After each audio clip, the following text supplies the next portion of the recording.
Hechos capítulo 1, versículo 8, así puestos en pie, leemos de las Escrituras en Hechos de los Apóstoles, capítulo 1 y versículo 8. Gloria a Jesús. Esperamos que todos traigan su Biblia, y si algún invitado no trajo su Biblia, por aquí en la pantalla lo tenemos para que usted también pueda leer. Es Reina Valera, versión del 60. Dice así en Hechos capítulo 1, versículo 8, lo leemos en el nombre que es sobre todo nombre, en el nombre de Jesús. Pero recibiréis poder cuando haya venido sobre vosotros el Espíritu Santo, y me seréis testigos en Jerusalén, en todo Judea, en Samaria y hasta lo último de la tierra. Oramos. Señor, gracias te damos en esta mañana por la bendición de darnos, Señor, de estar aquí reunidos para recibir tu palabra. Ahora, Señor, te pedimos que seas tú instruyéndonos. Jesús, tú eres el buen pastor. Te pedimos que tu Espíritu Santo impregne esta palabra en nosotros, que podamos entenderla, que podamos crecer a través de ella, que podamos ponerla por obra y que nos des el poder y la unción para también llevar esta palabra a otras personas, Señor. Gracias por lo que tú harás, y te pido que tú hables conforme a la necesidad de cada uno y conforme a lo que tú quieres hablar a esta iglesia, en el nombre de Jesús. Amén y amén. Pueden tomar su lugar. Continuamos con la serie en el libro de los Hechos. Nomás son 4 domingos que estaremos viendo el libro de los Hechos. Nomás unas cosas interesantes de este libro. Y hoy vamos a ver la visión multicultural, que Dios tiene para la iglesia. Es el deseo de Dios que todo el mundo sea salvo. Y la iglesia de nuestro Señor Jesucristo desde el comienzo fue multicultural, de diferentes culturas, pero siempre guiándole a una cultura celestial a la cual ahora pertenecemos. Hablaba con unos jóvenes de nuestra iglesia, creo que fue la semana pasada, y uno me empezó a contar su experiencia y el otro también ya le había pasado. Y yo digo, de verdad, yo nomás había visto a este grupo en televisión. Me acuerdo que se hizo bien famoso un caso que se dio allá en el Capitolio, y estoy hablando acerca de los Black Hebrew Israelites. Los Hebrew se llaman los hebreos israelitas negros. No sé si han oído de ellos. Se visten bien bonito, de morado, todo de azul, todos como uniformados, y son militantes, son así medio bravos y se paran tipo soldados y andan hasta como vestidos como hace de miles de años, ¿no? El estilo de vestimenta, tienen brazaletes así, se miran bien llamativos, bien lindos que se miran. Pero lo que sucede es que se paran en los malls de las ciudades, y incluyendo aquí en Bakersfield hay un grupo de ellos que está creciendo. Y bueno, un muchacho de nuestra iglesia le puso atención, y el otro después me contó que también hace años él se había encontrado con esto. Y lo que ellos dicen es de que los judíos originalmente son negros de descendencia africana, y que Jesús era africano. Pero después viene otra cosa, negro, ¿no? De Israel, pero negro. Y después viene algo más interesante, que dicen que ellos son de la tribu de Judá, ese grupo. Y dice que los mexicanos son de la tribu de Gad. Canadá, todo Norteamérica es la tribu de Gad. A los puertorriqueños y los cubanos le dan también su propia tribu. Y dice que ellos son de Efraín y Manasés, los puertorriqueños y los cubanos. Y los centroamericanos de Guatemala hasta Panamá son de Zabulón. Entonces ellos tratan de evangelizar a los muchachos afroamericanos, diciéndoles que son de la tribu de Judá, y a los latinos que ven le dicen, usted también, tú eres de Gad si eres mexicano, Zabulón si eres centroamericano, o Manasés y Efraín si eres cubano y puertorriqueño. Entonces, y le dicen que somos los verdaderos judíos, los latinos y los negros somos los verdaderos judíos, y que pues para ser salvo tiene que asegurarse de ser parte de una de las 12 tribus, de otra manera no es salvo. Y bueno, uno de los muchachos de nosotros le dice, pero ¿cómo así? Le dice, no tenemos que ser de las tribus. Sí, Juan 3:16 dice, porque de tal manera amó Dios al mundo, pero dice que lo ignoraban, ellos seguían predicando y fuerte. Y entonces cuando empezó uno a dialogar con otro de los jóvenes de nuestra iglesia, le dice, pero fíjate que la Biblia dice que a los suyos vino y los suyos no le recibieron, pero a todos los que le recibieron les dio poder, le dio potestad de ser hechos hijos de Dios. Dice que no le pudo contestar, se enojó y cambió el tema y siguió predicando. Y se me hizo bien interesante eso. Yo no sabía que ellos creían de que ellos eran de la tribu de Judá y aparte hasta nosotros nos dan parte en la nación de Israel. Ellos creen que los judíos que se mencionan hoy en día, los originales, dicen que esos son falsos, que los verdaderos son ellos y nosotros, los latinos. Entonces siempre se ha dado esta situación, que hay personas que creen que hay que ser descendiente de los judíos, de las 12 tribus, para poder ser salvos. Es un extremo, estos Black Hebrew Israelites, es un extremo el de ellos, pero entre nosotros también se han levantado hermanos cristianos latinos que ahora no quieren llamarse cristianos sino mesiánicos, y son los mesiánicos, y entonces dicen que hay que guardar el sábado, hay que circuncidarse. Ellos la que tienen, que también es bien extraña como la de estos, es de que si tu apellido termina con la EZ, entonces como hablas español, vienes de España y por tener el apellido EZ eres judío. Y yo siempre he dicho eso, imagínense que si casi todos los apellidos más famosos de Latinoamérica terminan con EZ, Martínez, ¿cuántos Martínez hay? Hernández, Rodríguez. El único que no es García. García hay bastantes, pero García no es judío. Pero imagínense qué idea de que hay que ser judío y hay que tomar todas estas tradiciones y hay que buscar una línea genealógica hacia una de las 12 tribus para poder ser salvos. Y a la verdad que eso no es así. Y esta mañana justamente habla de ese tema, la lección de hoy, porque Dios tiene una visión multicultural para su iglesia. No solamente Israel es salvo o será salvo, sino el mundo entero. El mismo versículo, Juan 3:16, porque de tal manera amó Dios ¿a quién? Al mundo. Y como dijo el joven de nuestra iglesia, a los suyos vino, que son los judíos, y los suyos no le recibieron. Mas a todos los que le recibieron, a los que creen en él, les dio potestad de ser hechos hijos de Dios. Jesús da un mandato en cuanto a esta visión que el Señor tiene para la iglesia de Cristo Jesús. Da un mandato, Mateo 28, muy conocido por nosotros, siempre estamos hablando de él, es nuestro versículo lema. Mateo capítulo 28 y el 19, que dice: id, por tanto, id por todo el mundo y haced discípulos a las naciones. Jesús dijo: toda autoridad me es dada en el cielo y en la tierra. Por tanto, id y haced discípulos a todas las naciones, bautizándoles en el nombre del Padre, del Hijo y del Espíritu Santo, enseñándoles que guarden todas las cosas que os he mandado, y he aquí, yo estoy con vosotros todos los días hasta el fin del mundo. 4 cosas importantes de este versículo. Primero, id. Eso es lo primerito. El Señor dice: toda potestad me es dada a mí, y yo quiero que ustedes vayan, porque Él va a estar con nosotros todos los días hasta el fin del mundo.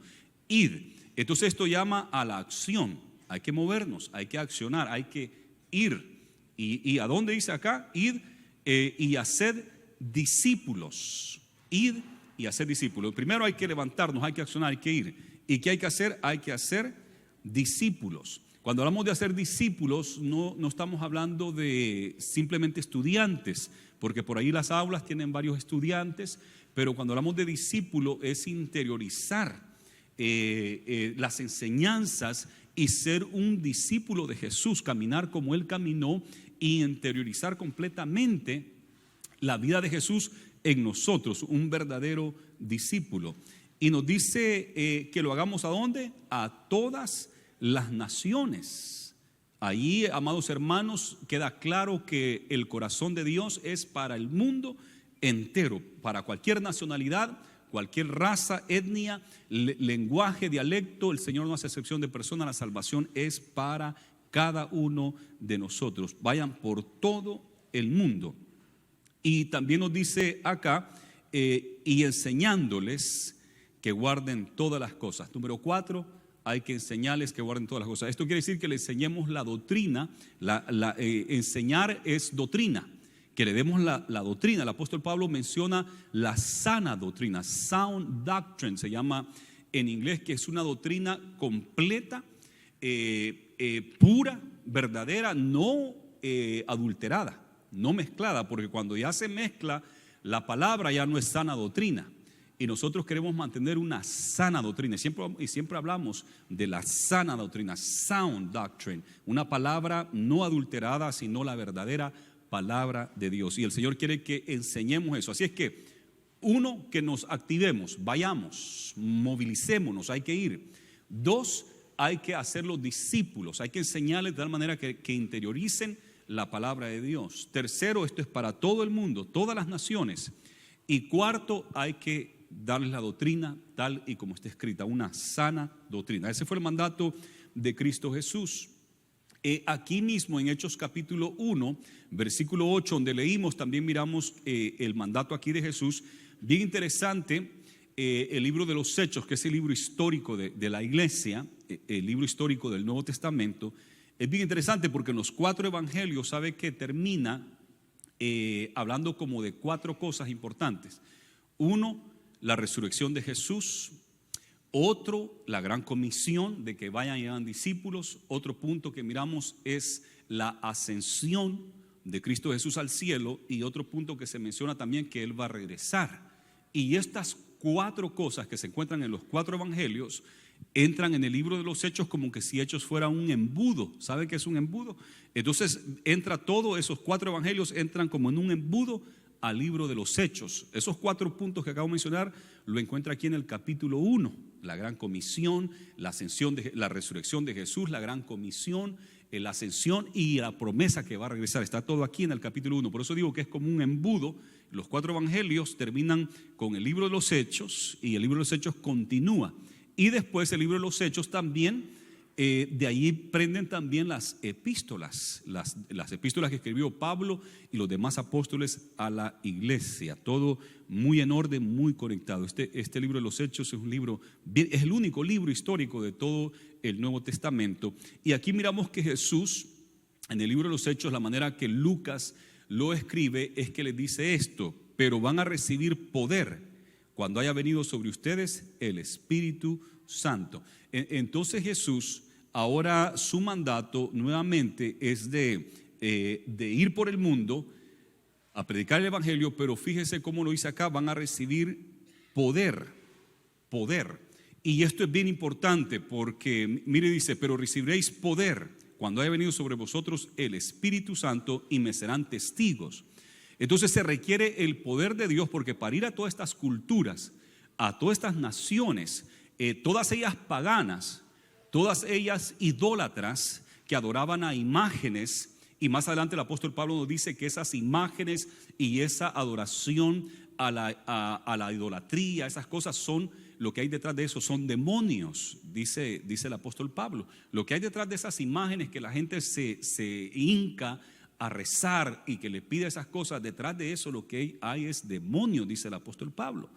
Imagínense las imágenes que aquella gente tenía, imágenes extrañas y raras, incluyendo imágenes sexuales y otras imágenes más, y detrás de eso había demonios, y por eso es que había muchos endemoniados.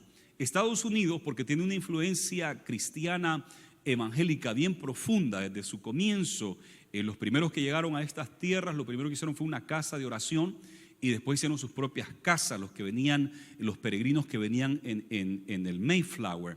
Entonces desde ahí ponen una base. La Constitución de Estados Unidos, usted la lee y es tomada de la palabra de Dios. Comienza la Declaración de Independencia diciendo: tenemos estas verdades que son evidentes, que todos los hombres somos creados iguales y que tenemos unos derechos dados por Dios, no por el Estado, porque el Estado nos puede dar derechos y nos los puede quitar, y se inventa otros derechos y le quita derechos a unos y le da derechos a otros, pero los derechos que tenemos son de Dios mismo. Entonces Dios es el que ha dado estos derechos a los hombres, y entre ellos está la felicidad, el buscar la felicidad, libertad y vida, menciona la Declaración de Independencia de Estados Unidos. Una base cristiana. Hoy muchos quieren quitar esa base cristiana. La Biblia, la oración, todo eso están siempre tratando de quitarla, pero es cierto que Estados Unidos tiene bases cristianas, y esto ha hecho que en el país, como hay tanta influencia cristiana, de que no haya mucha posesión demoníaca. Estados Unidos y los países protestantes usualmente no hay mucha actividad demoníaca, Pero si usted va para África, eso abunda. En los países árabes es terrible la posesión demoníaca. Debo decir que también en Estados Unidos ahora hay más y se está viendo más y más. Y en la iglesia hemos tenido varios casos donde hemos tenido que echar fuera demonios, ¿verdad? Porque se da eso. Entonces el Señor dice, tienen que recibir poder, porque para ir a estas culturas que adoran demonios y que se mueven las cosas diabólicas, se necesita poder de Dios para lograr eso. Poder para poder llevarle la palabra a gente que no habla su idioma, que es diferente cultura, se necesita el poder. Y la palabra aquí poder es dinamita, vas a recibir poder, como una dunamis, dice en griego, y es un poder explosivo que el Señor nos va a dar la fuerza, la fortaleza.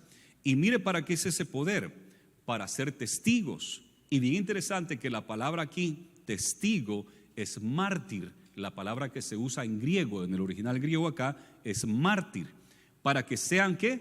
Mártires. ¿Y qué es un mártir? Un mártir es uno que está dispuesto, es uno que muere, ¿verdad? Por el evangelio de Cristo Jesús. Así le llamamos. Esteban fue el primer mártir de la iglesia. ¿Por qué decimos eso? Porque lo mataron por causa de Cristo Jesús.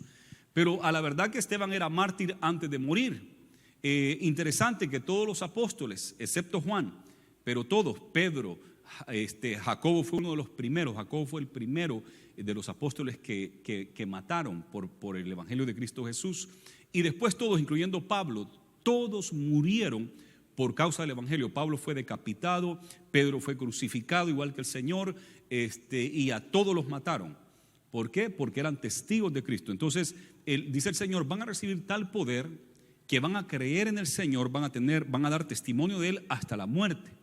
Y yo siempre he dicho eso, digo, yo estoy dispuesto a morir por el evangelio de Cristo. Yo, si me ponen a escoger, yo estoy dispuesto a morir. Y le hablaba con mi hermano y me dice, sí, hay muchos que están dispuestos a morir por el evangelio, pero estarás dispuesto a vivir por el evangelio, ¿verdad? Porque a veces bien machito, yo me muero por Cristo y que me mate. Ajá, y cuando vienen las tentaciones y las cosas así, ¿estás dispuesto a vivir por Cristo? Dar el testimonio de Jesús. Y de igual manera tenemos que estar dispuestos a vivir por Cristo, como dijo el apóstol Pablo. Para mí el vivir es Cristo y el morir es ganancia. Pablo tenía el poder del Señor para ser testigo con su vida, y al final hasta con su muerte fue testigo de Cristo Jesús. Así es que el poder que el Señor nos da es para que podamos ser testigos hasta la muerte. Imagínense usted, hasta la muerte, que tengamos el valor, porque si no tenemos ese poder, cuando por ahí pase alguna persecución y lo pongan ahí delante, ya para decapitarle o para apedrearle, quizás usted diría, no, permítame, yo creo que yo me he equivocado. ¿Sabe qué? Tienen razón ustedes, hablemos esto, yo creo que tienen razón, yo estoy equivocado, pero ahora yo renuncio a Jesús, yo ya no quiero ser cristiano, y hoy me doy cuenta que todo es ser una falsa, y usted allí puede blasfemar, ahí usted puede renunciar y decir, mejor me salvo el cuello, que no me lo vayan a cortar, que no me maten, y salvo mi vida negando a Jesús. Pero cuando uno tiene el poder del Señor, uno está dispuesto a ir hasta la muerte, porque por salvar su vida la puede perder, y el que pierda su vida por el Señor salva su vida. Gloria a Jesús. Démosle un fuerte aplauso al Señor. Gloria a Jesús.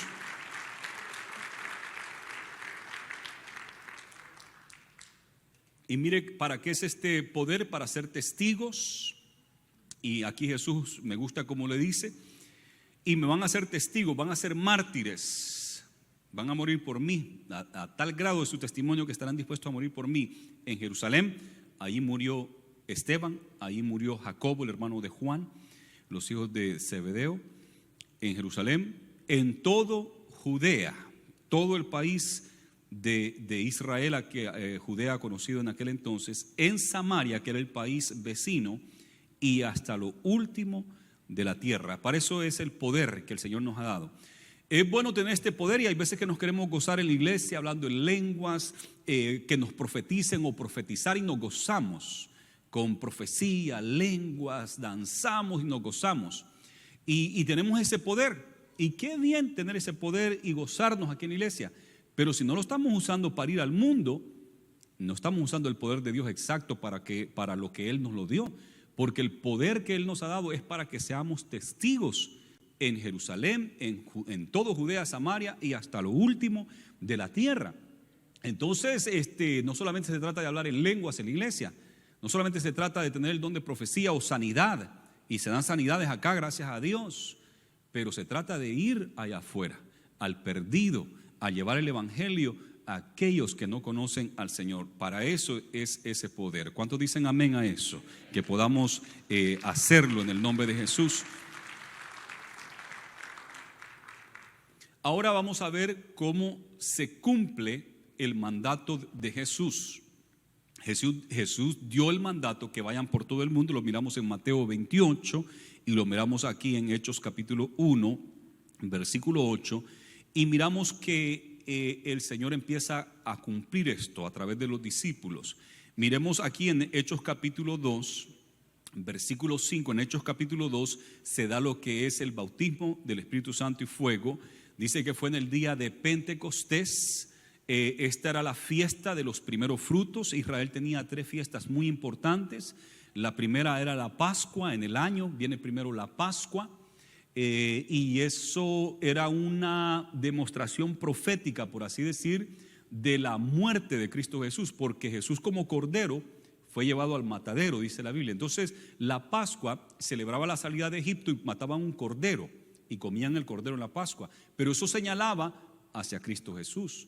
La segunda fiesta importante era Pentecostés, y Pentecostés era la fiesta de las semanas, que son 50 días exactos después de la celebración de la Pascua, 50 días exactos, o de las 7 semanas, que son 49 días más uno, los 50, y esa fiesta era de los primeros frutos. Y entonces venían al templo y traían de todas partes de la nación de Israel, y cuando fueron esparcidos de todas partes del mundo donde estaban, y traían los primeros frutos para decirle: Señor, gracias por estos primeros frutos que ha dado la tierra.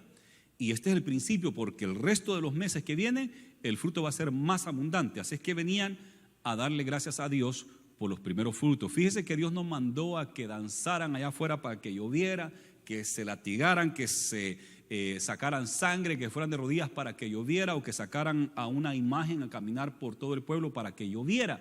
No, el Señor lo que dijo: no, para esta fecha ustedes me traen los primeros frutos para bendecirlos, y yo les voy a bendecir el resto de la cosecha. Todo en orden, con un Dios que es espíritu y es verdad. Nada de cosas como miramos en el mundo, ¿verdad? Sino que un Dios bien sabio en todo esto, pero sí un Dios que requiere fe de parte de nosotros. Así es que en esta fiesta de Pentecostés representaba, como miramos acá, eran los primeros frutos de los primeros convertidos, y el Señor dio el poder del Espíritu Santo allí para llevar a cabo esta labor de salvar al mundo entero. Y la tercera fiesta era la de tabernáculos, para el mes de octubre, septiembre-octubre. Como es un calendario de luna, va cambiando igual todas estas fiestas que les mencioné. Y el de los tabernáculos también tenían que ir a Jerusalén a celebrar esa fiesta. En el día de Pentecostés, en esta segunda fiesta, dice que estaban allí cuando de repente sopló, vino del cielo un estruendo como de un viento recio que soplaba y llenó toda la casa donde estaban sentados. Y dice que cuando se oye este estruendo, en el versículo 5, moraban entonces en Jerusalén judíos, varones piadosos de todas las naciones bajo el cielo. Y hecho este estruendo, se juntó la multitud y estaban confusos, porque cada uno les oía hablar en su propia lengua. Hechos 2, ahora el versículo 7, y estaban atónitos y maravillados, diciendo: mirad, ¿no son galileos todos estos que hablan? ¿Cómo pues les oímos nosotros hablar cada uno en nuestra lengua en la que hemos nacido? Partos, medos, elamitas y los que habitamos en Mesopotamia, en Judea, en Capadocia, en el Ponto, en Asia, en Frigia y en Panfilia, en Egipto y en las regiones de África, más allá de Siriné, y romanos aquí residentes, tanto judíos como prosélitos, cretenses y árabes, les oímos hablar en nuestras lenguas las maravillas de Dios. Fíjese que el Señor quería que fueran ¿por dónde? Por todo el mundo, ir por todo el mundo y predicarle a toda criatura. Me van a hacer testigos en Jerusalén, en todo Judea, Samaria y hasta lo último de la tierra. Y el primer día que el Señor lo llena con su Espíritu Santo, que es cuando nace la iglesia, el Señor tiene ahí en Jerusalén gente de todas partes del mundo. Y aquí menciona a muchas naciones y lenguas, incluyendo los árabes y africanos que estaban ahí en ese día de Pentecostés. Y la gente, esta gente que había venido de diferentes partes a Jerusalén, les escuchaba hablar las maravillas de Dios en su propia lengua. Eso fue algo extraordinario lo que pasó ese día. Y ellos escucharon esta palabra en su propio idioma, escucharon las maravillas de Dios. Y después Pedro se pone en pie y predica su primer mensaje pentecostal, porque es el día de Pentecostés, y da un mensaje pentecostal donde pone bien claro que Jesús es el Cristo. Murió, fue sepultado, resucitó y viene pronto, y Él quiere que todos los hombres vengan al conocimiento de Él y se arrepientan de sus pecados. Dice que ese día se convirtieron, ¿cuántas personas? 3,000 personas se convirtieron, y estoy seguro que muchos de estos que oían hablarles en sus propios idiomas, ¿qué creen que pasó después de que se convirtieron? Se acaban la fiesta, van a regresar allá, más allá en África, más allá de Siriné, van a regresar a los países árabes, van a regresar a Roma, residentes de Roma habían ahí también, a Egipto, Panfilia, Frigia, y se regresan. ¿Y qué creen que van a hacer ellos cuando regresan a su casa? Lo mismo que hicimos nosotros cuando nos convertimos a Cristo Jesús. ¿Qué hicimos cuando nos convertimos a Cristo Jesús? Contarle a medio mundo, ¿verdad? Cuando yo me entregué al Señor de corazón, yo quería evangelizar a mis amigos y quería contarle lo que el Señor había hecho, y a mis primos y a mis hermanos y a mi familia y a todos los conocidos míos, que supieran que Cristo había hecho un cambio en mí y que Él me había transformado y que hoy tengo paz. Y yo quería testificarle de lo que Jesús hizo en mi vida. Yo estoy seguro que aquí también todos ustedes han hecho lo mismo. Cuando se han convertido, han testificado de Cristo Jesús. Estoy seguro que todos estos que regresaron a esas regiones llevaron el mensaje de Cristo Jesús a esos lugares. Gloria a Dios. Qué inteligente es Dios, ¿verdad? La visión de Él. Gloria a Dios. Es ser una estrategia divina. En el día de Pentecostés fue una estrategia divina de Dios. Y ahí Dios no hace excepción de persona. Es hermoso eso. Es hermoso saber eso, que el Señor no hace excepción de personas. Por en vez de nosotros podemos ser un poquito prejuiciosos, y hay veces que racistas. Que el Señor tenga misericordia de nosotros, porque eso no debe de ser así. Yo siempre veo que entre los blancos siempre se atacan, que son racistas, ellos son más duros con ellos mismos. Y yo digo, si supieran qué racistas somos los latinos, ¿verdad? Los latinos también somos racistas. Yo cuando andaba en el mundo, yo era racista, y conocíamos de que nosotros no queríamos que se asociara mucho con los negros, con los negritos, ¿verdad? Y yo conocía a algunos que decían, mi hija nunca se va a casar con un negro. O sea, bien racista, ¿verdad? Y los nombres que decíamos. Y no solamente eso, entre nosotros mismos habían prejuicios y pleitos. Y el más famoso en Los Ángeles, creo que ya saben cuál es, ¿verdad? Los mexicanos contra los salvadoreños. Pero también se unen los hondureños contra los mexicanos, hay mexicanos contra todos. Y es un choque allá constante cuando uno no es cristiano. Pero cuando es cristiano, eso pasa a un lado, ¿verdad? Eso no es nada. Gloria a Jesús. Gloria a Dios. Que el Señor nos ayude, porque Dios, el corazón de Dios es un corazón inclusivo para todo el mundo. No importa el color de su piel, no importa el color de sus ojos, no importa las comidas que coma, porque algunas comidas dejan unos alientos diferentes, ¿verdad? Entre nosotros no sentimos nada porque comemos las comidas, pero cuando estamos con los árabes sentimos como, o con los chinos no se diga, ¿verdad? Como que, y ven el acto uno con ellos y uy, cómo huele a sushi, dice, a teriyaki, con el ajo. Entonces como que si uno, pero el Señor no importa su cultura, sus comidas, su color, y diría su olor también, no importa. Una hermana, la esposa del doctor René Quispe, decía, acababa de regresar de Malí, África, y en el avión se arruinó, hizo un calor terrible, tuvieron que abrir la puerta del avión porque se había arruinado antes de despejar, y un calor, y dice Cecilia, que había un olor de esos africanos, y con un pañuelito con perfume le ponía a Stephanie, porque Stephanie ya no aguantaba y nos dice ella, sí, dice, pero ellos han de sentir lo mismo con nosotros, el olor de nosotros, quizás ellos tampoco lo resisten, porque nuestras comidas, nuestra manera, ¿verdad? Entonces, y tiene razón, ¿verdad? Dios no hace excepción de persona. Dios tiene un amor para toda la humanidad. Una estrategia divina en el día de Pentecostés. Gloria a Jesús. Fíjese que en el libro de los Hechos capítulo 8, encontramos que empieza a cumplirse el mandamiento de Jesús de llegar hasta Samaria y hasta lo último de la tierra. Hemos visto ya que la iglesia empieza a crecer ahí en Jerusalén. Van algunos que se van y llevan el evangelio a otras partes, pero la iglesia sigue ahí en Jerusalén. Cuando se da la persecución contra Esteban y cuando matan a Esteban, ahí se comenzó una persecución muy fuerte con la iglesia salió corriendo y se fueron al resto de Judea y pasaron a Samaria. Y el primero, o hubieron varios que pasaron a Samaria, pero el principal que llegó a Samaria fue otro diácono. Mataron a un diácono, a Esteban, pero Felipe, diácono, el Señor lo empieza a usar como evangelista y se va para Samaria y allí él predica el evangelio. Mire lo que dice en Hechos 8, versículo 4, pero los que fueron esparcidos, esto es por la persecución, iban por todas partes anunciando el evangelio. Ahora se está cumpliendo, como que si no querían salir de Jerusalén, el Señor permite una persecución para que salgan de Jerusalén. Y entonces van anunciando el evangelio. Entonces Felipe, descendiendo a la ciudad de Samaria, les predicaba a Cristo. Y la gente unánime escuchaba atentamente las cosas que decía Felipe, oyendo y viendo las señales que hacía.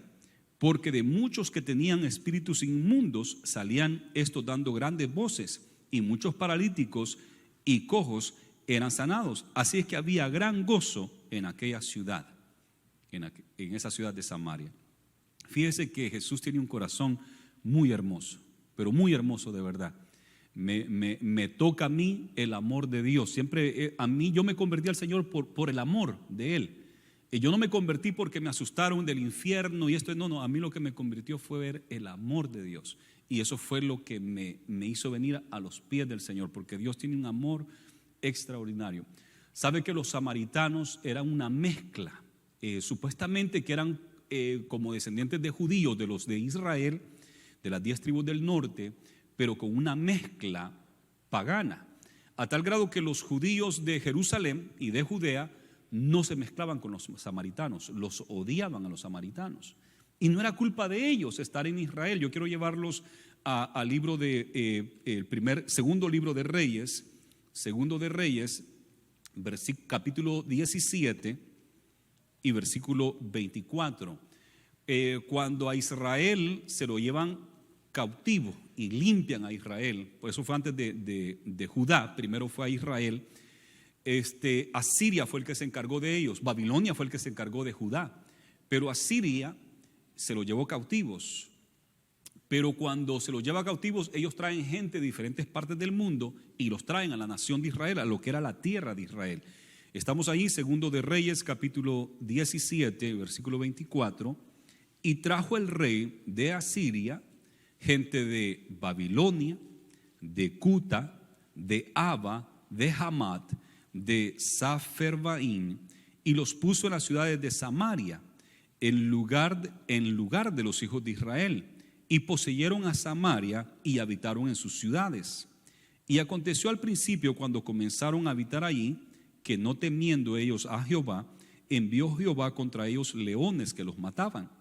Dijeron pues al rey de Asiria: las gentes que tú trasladaste y pusiste en las ciudades de Samaria no conocen la ley del Dios de aquella tierra, y él ha echado leones en medio de ellos, y he aquí que los leones los matan, porque no conocen la ley de Dios de la tierra. Y el rey de Asiria mandó diciendo: llevad ahí a algunos de los sacerdotes que trajiste de allá, y vaya y habite allí y les enseñe la ley del Dios del país. Y vino uno de los sacerdotes que habían llevado cautivo de Samaria y habitó en Betel, y les enseñó cómo había de temer a Jehová. Pero cada nación, de toda esta gente que trajeron ahí y los pusieron en Samaria, pero cada nación se hizo sus dioses y los pusieron en los templos de los lugares altos que habían hecho los de Samaria, cada nación en su ciudad donde habitaba. Los de Babilonia hicieron a Sucot-Benot, los de Cuta hicieron a Nerjal, y los de Hamat hicieron a Asima. Los sabeos hicieron a Bit-As y a Tartac, y los de Safarvaín quemaban sus hijos en el fuego para adorar a Adramelech y a Anamelech, dioses de Serfarvaín. Temían a Jehová e hicieron del bajo pueblo sacerdotes de los lugares altos que sacrificaban para ellos en los templos de los lugares altos. Temían a Jehová y honraban a sus dioses según la costumbre de las naciones de donde habían sido trasladados. Hasta hoy hacen como antes, ni temen a Jehová, ni guardan sus estatutos, ni sus ordenanzas, ni hacen según la ley y los mandamientos que prescribió Jehová a los hijos de Jacob, a cual puso el nombre de Israel. Así es que a Israel Dios lo castiga, limpia la nación, pero viene el rey de Asiria y trae gente de diferentes naciones y los pone ahí. Como no conocían la ley de Dios, dice que los leones empezaron a matarlos, a comérselos. Entonces pidieron de que se hiciera algo. El rey pensó, voy a mandarle un sacerdote para que les enseñe. Y ahí entra una mezcla. Ahora ellos saben de la ley de Dios. Entonces Jehová o Yahweh, que es el nombre de Dios, el Dios eterno, ellos le adoran a ese Dios eterno, que es el Dios de la tierra de Israel, pero al mismo tiempo tienen sus propios dioses. Temían a Dios y temían a sus dioses, pero me gusta al final como dice, ni temían a Dios, porque ¿cómo van a temer a Dios y estar adorando a otros dioses? No se puede adorar a dos señores, a honrar a dos señores, no se puede. Entonces ellos tenían el culto a Dios, el culto de Israel, pero también tenían el culto a sus imágenes, hasta el grado que hasta quemaban a sus hijos en fuego, una de esas naciones. Entonces ustedes se imaginarán cómo se sentía Judea, cómo se sentían los de Judá. Esos no son israelitas, no son descendientes nuestros, y aparte tienen unas prácticas diabólicas en lo que es el paganismo. Entonces los de Israel no se querían mezclar con los samaritanos, ni querían tener asociación con ellos, pero Jesús les ama en gran manera. Jesús tenía un amor grande para Samaria. Le digo esto porque mientras estuvo en la tierra, Jesús nos mostró en 2 ocasiones, y en su gran comisión que Él nos da, también nos muestra el amor especialmente por esta gente de Samaria. La primera más sobresaliente en San Juan capítulo 4 dice la Biblia que le era necesario pasar ¿por dónde? Por Samaria. ¿Y quién se convirtió ahí en Samaria? Una mujer adúltera, que Jesús le dijo, 5 maridos has tenido y el que ahora tienes no es tu marido. Esa mujer se convirtió a Cristo. Esa mujer sabía que iba a venir el Mesías, porque como tenían una mezcla de la adoración a Jehová y una mezcla de sus propios dioses, ella sabía de que iba a venir el Mesías, el Cristo. Y cuando Él venga nos va a enseñar todas las cosas, le dijo la mujer samaritana a Jesús. Y Jesús se reveló a ella y le dice, yo soy el que habla contigo, el Cristo. Muy pocas veces Jesús dio su identidad, pero a esa mujer samaritana cuando le pregunta, ¿eres tú el Cristo? El Cristo va a venir y va a hacer esto y aquello. Y Jesús le dice, yo soy el que habla contigo. Jesús se le reveló, yo soy el Cristo. Entonces esta mujer creyó y fue y amó a muchos samaritanos, que les dijo, ¿saben qué? Yo creo que ha venido el Cristo porque me dijo todo lo que yo soy. Y ahí la conocían en ese lugar. Entonces dice que vinieron todos esos hombres, y cuando estuvieron con Jesús 2 días, se quedó Jesús ahí. Después ellos decían, ya no creemos por el dicho de la mujer samaritana, sino que hoy creemos porque nosotros hemos oído y visto lo que el Señor hace, y creyeron. A Jesús le interesó Samaria. Fíjese que los judíos odiaban a los samaritanos por esa mezcla pagana que había, y no se querían mezclar con ellos para nada. Y en una ocasión cuando le preguntan a Jesús, ¿quién es mi prójimo? Jesús viene y les cuenta una historia, una parábola, donde el héroe de la parábola no es un levita, que miró a un hombre que lo habían golpeado, le habían robado y estaba en el camino. Y viene el levita y cuando lo ve, mejor se hace a un lado y sigue de paso. El levita es uno que ministra dentro del templo. Después pasó un sacerdote que predica la palabra del Señor, que enseña la palabra del Señor. ¿Y qué hizo el sacerdote? También pasó de lado, no quiso tocarlo, no quiso ayudar al hombre moribundo. Pero después pasó ¿quién? Un samaritano. Y el samaritano lo lavó, lo curó, le rentó un cuarto en un mesón y le dio de comer, y después le dijo al hombre del mesón: mira, yo me tengo que ir. Estaba en sus negocios, todavía no estaba recuperado el hombre que lo encontró moribundo. Te voy a dejar este dinero para que tú me le des de comer, lo sanes y lo restaures, y dale todo lo que necesita hasta que se cure. Cuando yo regrese, si ha gastado algo de más, yo te lo pago. Imagínense que eso era increíble para la cultura de los judíos, creer que había un buen samaritano. Incluso le llamamos a la parábola el buen samaritano. Eso era un oxymoron, se dice en inglés. Eso es una contradicción. No puede haber un buen samaritano, porque los samaritanos de naturaleza son malos, son paganos, son sucios y Dios no los quiere, ¿verdad? No puede haber un buen samaritano, eso se contradice. Pero Jesús dijo: no, este era el buen samaritano, y mejor que el sacerdote y mejor que el levita. Wow, Jesús tenía un corazón grande para Samaria. Lo miramos con esa parábola y lo miramos con el hecho que él tenía que pasar por Samaria. Los judíos siempre rodeaban Samaria, preferían ir a caminar lejos para no contaminarse con esa tierra, con ese pueblo. Pero Jesús no. Jesús tenía un amor tan grande.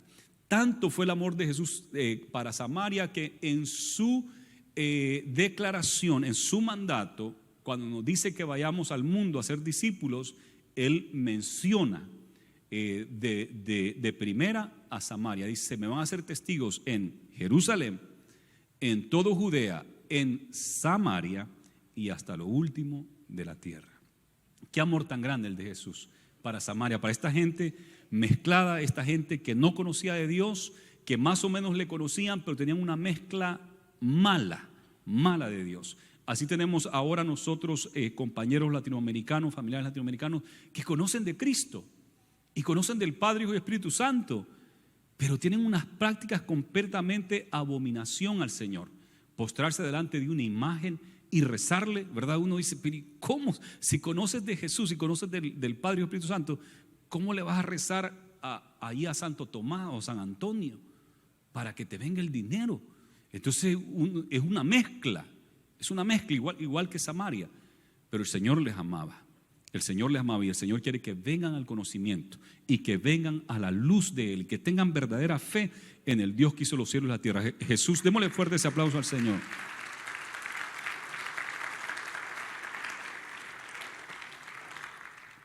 Qué amor tan grande, de verdad, qué amor tan me llena mi corazón, me toca mi corazón ver el amor de Jesús por Samaria. Amó a Samaria, y si amó a Samaria, que era una mezcla tan terrible de paganismo con las cosas sagradas, Él ama a todo el mundo, y por eso dijo: vayan hasta lo último de la tierra, hasta lo último, a todas las naciones. El Señor ama a todos y quiere que todos vengan al camino de Él. Ahora aquí miramos que Felipe llega a Samaria, predica, la gente está contenta y está creciendo el evangelio también en Samaria. En el libro de los Hechos, a partir del capítulo 9, cuando se convierte Pablo, en el capítulo 10 miramos a Cornelio. Aquí ya está dando un paso más allá. Ya han estado en Jerusalén, en Judea, Samaria, y ahora estamos ya yendo a los otros países más lejanos, y encontramos acá que Dios también tiene un plan con el mundo entero, y Cornelio es el primer gentil y su familia que se convierten al Señor y son bautizados con Espíritu Santo y fuego. Después de eso se arma el primer viaje misionero en la iglesia de Antioquía.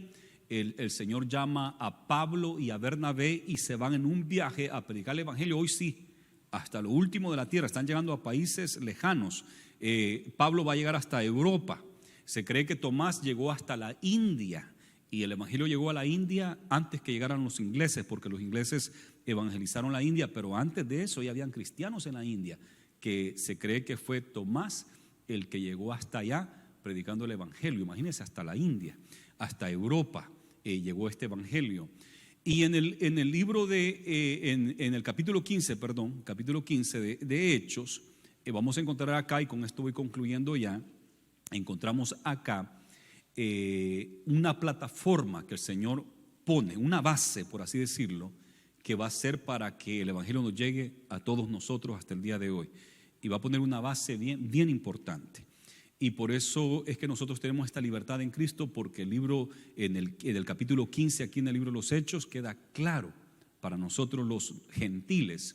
Como les dije, estos afroamericanos creen que ellos son de la tribu de Judá, creen que nosotros somos de otras tribus, porque hay que ser parte de una tribu para ser salvo. Otros de entre nosotros salieron diciendo que son sefarditas, y que son latinos pero que son judíos y andan todos como judíos, tanto estos africanos que dan ganas de comprarse un traje de esos, o como los judíos mesiánicos latinos con su barba, su kepá acá y su, ¿cómo se le llama? Ese manto que se ponen, dan ganas de comprarse uno, dejarse crecer la barba y ponerse aquí también uno, y shalom, shalom, shalom. Dan ganas de vestirse así, de hacer esas cosas, pero es innecesario. Nosotros los gentiles, los no judíos, somos salvos. Puede ser que haya algunos judíos acá, y puede ser que algunos son descendencia judía 100%, puede ser. Pero aquí la gran mayoría acá no somos descendientes de judíos. Somos quizás descendientes de los mayas, de los aztecas, de los incas, ¿verdad? De los europeos. Tenemos una mezcla nosotros, los de Mesoamérica, tenemos una mezcla europea con indígena. Ahora, mire lo que sucede en Hechos capítulo 15. Entonces algunos que venían de Judea enseñaban a los hermanos: si no se circuncidan conforme al rito de Moisés, no pueden ser salvos. Ahí comenzó. No pueden ser salvos si no se circuncidan. Como Pablo y Bernabé tuviesen una discusión y contienda no pequeña, quiere decir que esto estuvo fuerte. No fue pequeña, esto estuvo fuerte, la discusión que tuvieron. Creo que gracias a Dios no se golpearon, pero quizás estuvieron al punto de agarrarse del pelo, qué sé yo, porque dice que una contienda no pequeña, fue una discusión fuerte. Se dispuso que subiesen Pablo y Bernabé a Jerusalén. Cuando se dio esta contienda, porque Pablo y Bernabé se pusieron a pelear con estos en argumento, ¿verdad? No se tocaron, pero en argumento. Entonces dijeron: no, que vengan Pablo, Bernabé, que vengan, vamos a hablar este caso a Jerusalén.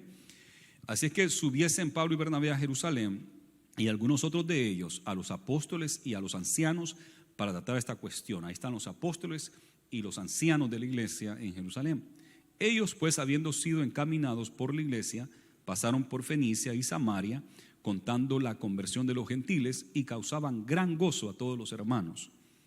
Y llegados a Jerusalén, fueron recibidos por la iglesia y los apóstoles y los ancianos, y refirieron todas las cosas que Dios había hecho con ellos. Esto es Pablo y Bernabé. Están contando todo lo que el Señor ha hecho con los gentiles, con los que no están circuncidados, con los que no guardan el sábado. Ellos no guardaban el sábado.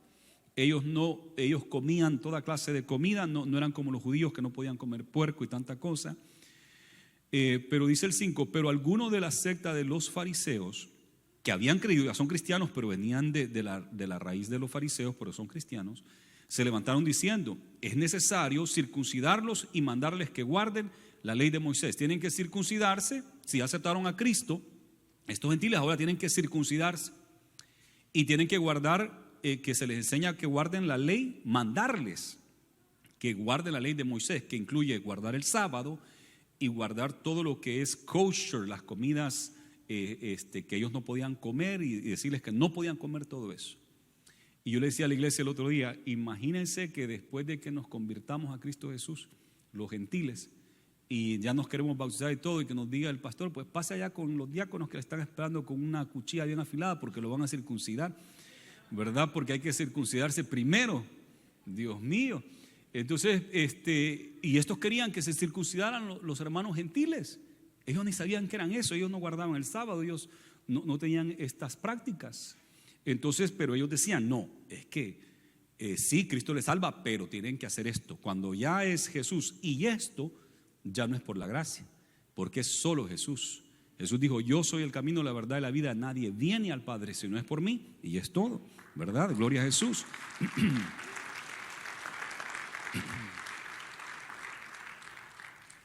Y se reunieron los apóstoles y los ancianos para conocer de este asunto.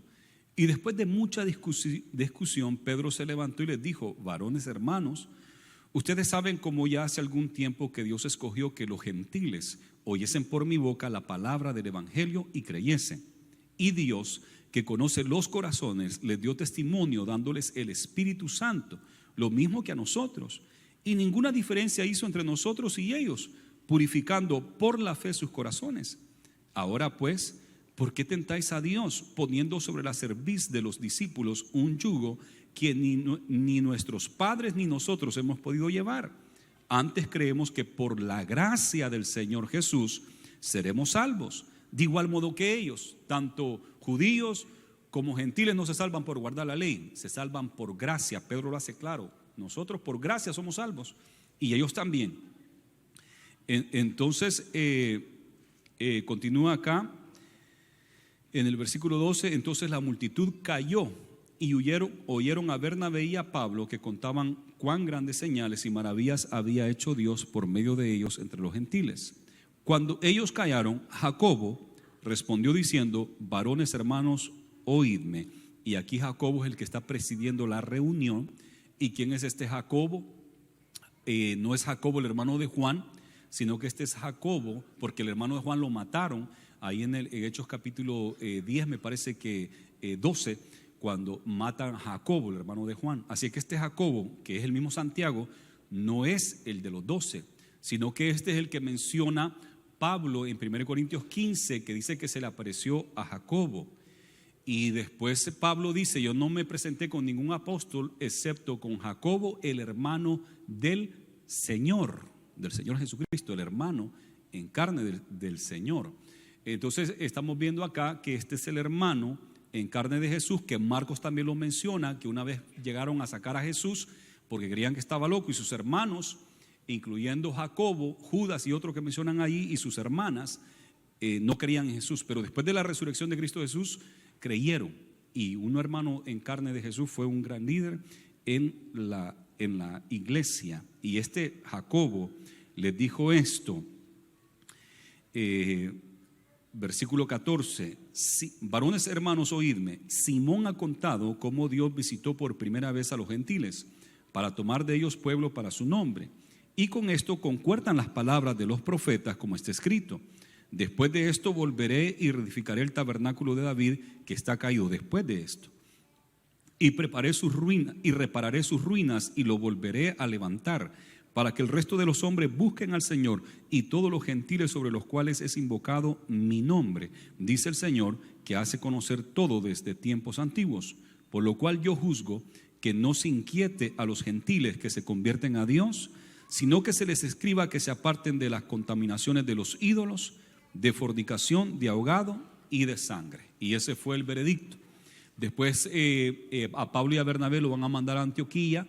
Van a ir unos hermanos con una carta y la van a leer. Y esta carta está firmada por Santiago o Jacobo y los apóstoles. Y ahí está claro de que para los gentiles como usted y yo no es necesario guardar el sábado, circuncidarse, ni dejar de comer ciertas comidas. No es necesario para nosotros.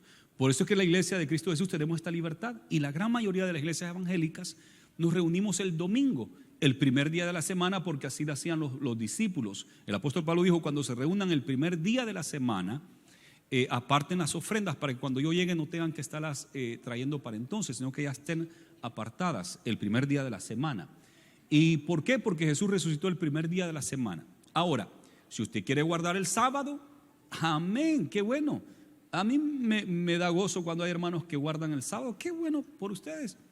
Qué bien que tienen el valor de hacerlo. No ir a trabajar, no hacer nada. Tienen que poner una yarda ese día, que es el sábado, cuando la gente va y pone las yardas, y usted no puede porque es sábado, tiene que ir a la iglesia, pero la pone el domingo, ¿verdad? Porque usted el domingo no va a la iglesia, los que guardan el sábado. Allá usted y el Señor. Dice que unos hacen caso del día y lo hacen para el Señor, y otros no hacen caso del día y lo hacen para el Señor. No hay problema. El gran problema es cuando ellos nos dicen a nosotros: ustedes no son salvos porque ustedes no guardan el sábado. Están quebrando el cuarto mandamiento. De los 10 mandamientos, ustedes no están guardando el cuarto mandamiento de guardar el sábado. ¿Y qué nos ha dicho el Señor? Que nosotros tenemos libertad, somos salvos por gracia y no por guardar la ley, ¿verdad? Somos salvos por gracia. Gloria a Jesús. Lo que sí dijo aquí el Espíritu Santo y los apóstoles y los ancianos de la iglesia del principio, en el primer siglo, el primer concilio que se hizo jamás, fue un buen concilio, muy productivo, muy buenas las decisiones, hubo mucha discusión, mucho debate, pero al final quedó claro que era la voluntad de Dios, y los apóstoles y los ancianos entendieron que así era, y estuvieron de acuerdo. Aún los fariseos cristianos que estaban ahí, pues tuvieron que estar de acuerdo que así se iba a hacer de hoy en adelante. No se le iba a mandar a los gentiles cristianos a que guardaran la ley de Moisés, circuncidarse y todo eso, sino que 4 cosas. Dice acá que se aparten de la contaminación de los ídolos, que no sean idólatras, que no tengan imágenes, que no anden con idolatría, ¿verdad? Apártense de la idolatría, número 1. Número 2, de fornicación. La fornicación en estos tiempos estaba a la orden del día. La fornicación era un derecho prácticamente, no había problema. Y aparte era una práctica religiosa. Habían templos de la sexualidad y habían prostitutas sagradas en Éfeso, donde usted le pagaba pro templo a la prostituta, ¿verdad? Y se acostaba con ella y el dinero iba para el templo. Imagínese usted, trabajaban pro templo vendiendo sus cuerpos, cosa terrible. Y así estaba al orden del día, la sexualidad, la fornicación, eso estaba al orden del día. Y le dice el Señor a la iglesia, a los gentiles: ustedes ya no, cuando vienen a Cristo Jesús, ya no pueden andar con fornicaciones y adulterios, sino que en santidad. Y lo otro que le dice, de ahogado, apártense de ahogado. ¿Y qué es esto? A los animales se les puede ahogar, como ahorcarlos, o se les puede degollar. Entonces les decía yo a la iglesia, los cristianos ya no podemos arar la gallina y como matraca, racata, ¿verdad? Y matar la gallina así.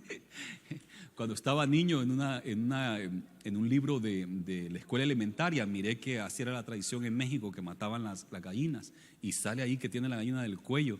Yo no sabía, porque yo nací en una familia evangélica y allá siempre era cortarle el cuello y dejarle que saca toda la sangre. Yo siempre así lo miré. Nunca sabía yo que se podía arar como matraca. Pero como cristiano ya no se puede comer animales ahogados, tienen que sacarle toda la sangre. Y además de eso, que no se puede comer la sangre. ¿Cómo se llama ese platillo, hermana? Morcilla, ya no se puede comer morcilla, ni moronga, nada de eso, porque no podemos comer la sangre. Fue lo único. 4 cosas: no idolatría, no fornicación, no comer ahogado, deje de sacar la sangre cuando usted va a comer un animal, y no se coma la sangre, ni se la beba, ¿verdad? Eso sí que no. El steak medium well creo que está bien, o medium, no raw, no crudo, sino que cocinado, ¿verdad? A algunos les gusta, yo soy que me gusta mediano así, medium well. A algunos sí que les gusta bien asadito. Bueno, ahí el Señor nos queda claro en eso, esas 4 cosas. Y esa fue la base para la visión multicultural de Dios. ¿Por qué? Porque Él quiere que todo el mundo sea salvo. Y cuando llegamos a los diferentes países a llevar el evangelio, no vamos para cambiar su cultura, sino que lo que sucede es que ellos cambian. Ellos se dejan las imágenes, dejan todo eso cuando vienen al conocimiento de Cristo Jesús. Qué bueno saber que Dios ama a todo el mundo y que Él no hace acepción de personas. ¿Por qué no inclinamos nuestros rostros? Gracias, Jesús, por tu palabra. Meditemos en lo que hemos oído en esta mañana y le damos gracias a Dios por su palabra. Yo quiero hacer una invitación para las personas que nunca han entregado su vida a Cristo Jesús. Hoy es el día de salvación. Hoy usted escuchó del amor de Dios, el amor de Cristo, que Él le ama y Él quiere que usted sea salvo. No se trata de guardar leyes o de guardar ritos, se trata de creer en Jesús, se trata de la gracia del Señor. Fíjese que ni siquiera se trata de hacerse parte de una iglesia, no se trata de eso, de que si usted de esta iglesia o de aquella iglesia va a ser salvo. No, si usted es de Jesús, usted será salvo. Si usted recibe a Jesús en su corazón, usted será salvo. Y yo quiero invitarle en esta mañana a que usted sea salvo, que usted le entregue su vida a Jesús, hoy es el día de salvación. La salvación está bien cerca de usted, dice la Biblia, en su corazón y en su boca, porque con el corazón se cree para justicia, pero con la boca se confiesa para salvación. ¿Hay alguien acá que quisiera entregar su vida a Jesús y recibir su salvación por gracia? El Señor quiere perdonar sus pecados. El Señor quiere escribir su nombre en el libro de la vida y que usted tenga salvación. Si usted quiere entregar su vida a Jesús, levante su mano ahí donde se encuentra, y de aquí yo voy a ver su mano levantada y vamos a hacer una oración especial por usted. Si hay alguien que quiere entregar su vida a Jesús, levante su mano. Si quiere reconciliarse, levante su mano y vamos a hacer una oración especial por usted.